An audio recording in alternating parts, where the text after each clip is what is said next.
Dina Zakia Yusria di YouTube channel Tirafis Indra Utama. Kali ini kita masih membahas untuk mobil electric power steering ya. Nah, di sini kebetulan ada mobil Honda HR-V.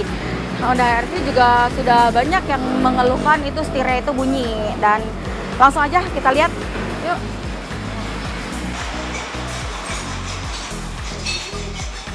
Nah, ini ada Honda HR-V dengan keluhan bunyi pada setirnya. Langsung aja kita tanya sama yang berpengalaman, Pak Umar, gimana? Iya, ini mobil Honda HR-V ya. Mobil ini keluhannya bunyi. Bunyi ini berbagai macam bunyi ini bisa kita deteksi di sini.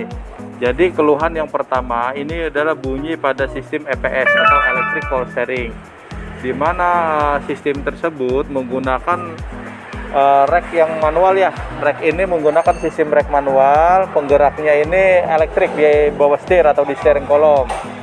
Jadi pada saat berkendara ini mobil ini terasa getar setir pada kondisi jalan yang gelombang ataupun kena kisi-kisi tol. Kalau untuk penanganannya, mobil ini biasanya kita buka dulu ya bagian rek setirnya. Kita copotin nih cross membernya. Nah, ini cross member atau sasisnya. Dari hasil pembongkaran nanti bisa kita analisa untuk kerusakannya, sehingga dari situ kita baru bisa pastikan masih bisa diservis atau tidak. Kalau masih bisa kita servis, ini cukup kita servis, kita perbaiki ya, kita repair bagian rek setirnya yang menempel di sini nih. Nah, teman-teman tadi udah lihat ya mobil Honda HR-V-nya yang setirnya itu bunyi.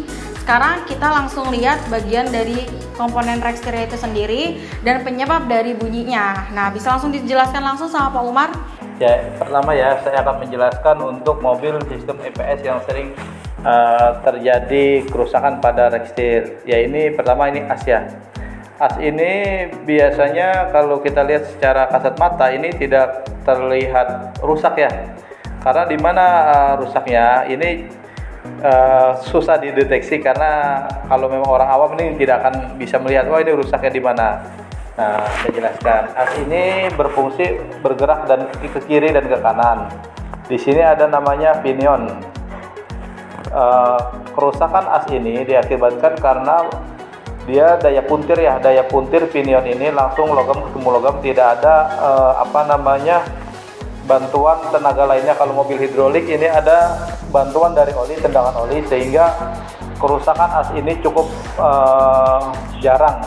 Kalau mobil IPS ini, as ini biasanya banyak terjadi rusak dikarenakan karena faktor usia, kedua dari karat, ketiga pemakaian yang sangat kasar ya. Ini langsung nih pinion ketemu as kiri dan kanan, ini kerusakannya di tengah. Yang kedua ini pinion. Pinion ini biasanya kerusakannya bearingnya ini sudah oblak ya, dia sudah oblak. Dan di sini juga ada namanya bearing bambu atau lahar bambu. Dia masuk ke housingnya. Kalau memang bearing bambunya tidak diganti, dia ini akan koclak. Nah, yang ketiga ini ada busing ya.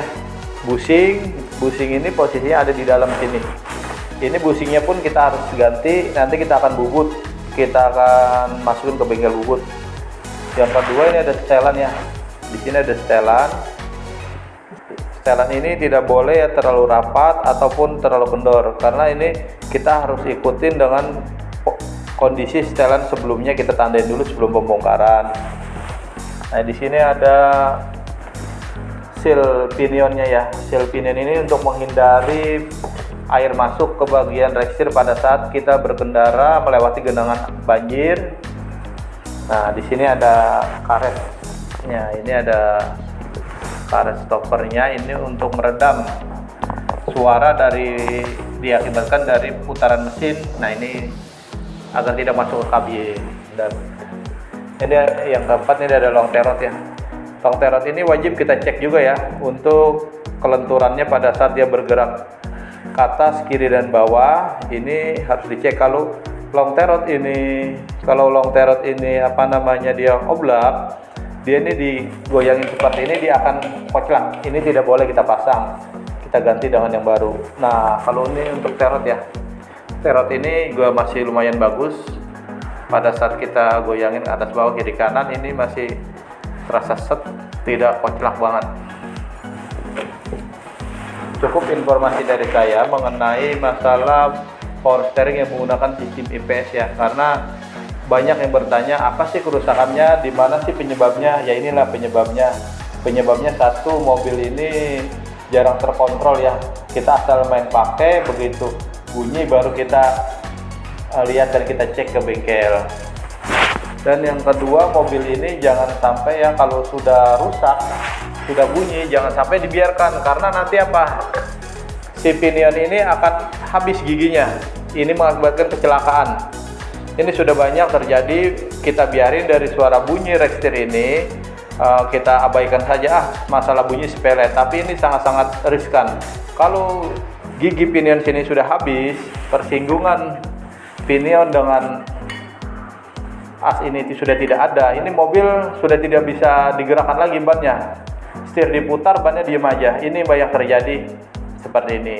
Kalau bisa, kalau mengalami kendala bunyi, diusahakan langsung dicek ya di bengkel terdekat ataupun bengkel power steering yang memang dekat jangkauan dari rumah Anda masing-masing. Jadi untuk teman-teman yang mobilnya juga mempunyai keluhan bunyi pada bagian setirnya, di sini kita bisa memperbaikinya, yaitu kita menyebutnya ini paket IPS, paket electric power steering. Untuk pengerjaannya bergaransi, dan untuk repairnya juga kita memakai spare part yang original. Itu saja penjelasan dari kami. Untuk selanjutnya, kalau teman-teman mau menghubungi kami bisa ke nomor yang ada di bawah sini ya. Dan jangan lupa di subscribe channel YouTube kami Piranti Setindo Utama. Jangan lupa dinyalain loncengnya untuk mengetahui video-video seputar power steering. Ya. Untuk Pak Umar ada yang mau ditambahin lagi atau cukup? Cukup. Oke deh, kalau gitu kita pamit. Wassalamualaikum warahmatullahi wabarakatuh. Salam setir kanan.